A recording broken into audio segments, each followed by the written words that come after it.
Welcome back to my YouTube channel Tech Captain. In this video, I'm going to tell you about how you can see YouTube videos without ads in iPhone.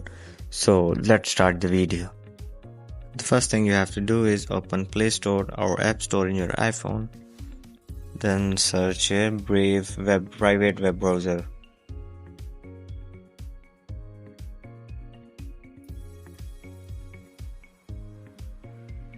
Here is the second app, Brave Private Web Browser. Tap it. I have already downloaded it. If you have not downloaded that before, first you have to download that application and after that open it.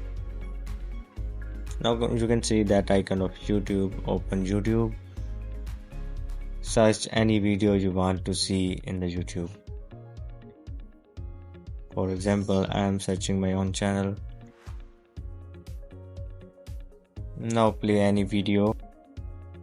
Now you can see the video is playing without any ad in my iPhone. I am making it forward and also backward, but the ad is not coming on my video and it is playing without any ad. So you can also play YouTube videos like this on your iPhone without any single ad.